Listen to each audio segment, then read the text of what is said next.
This video will show you how to use the Seek app for the City Nature Challenge. First, download the free Seek app. For your sightings to count towards the City Nature Challenge, you'll need to log in with iNaturalist or sign up for an iNaturalist account.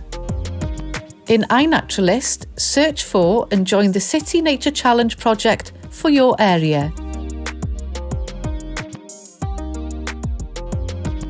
Seek will show you some species that have been identified nearby.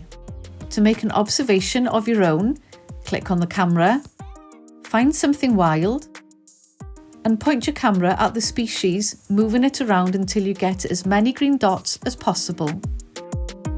Once you've got an ID, take a photo.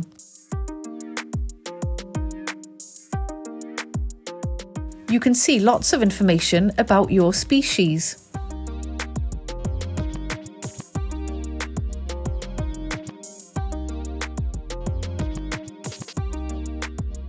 Make sure that you post to iNaturalist to make it count towards the City Nature Challenge. Carry on exploring.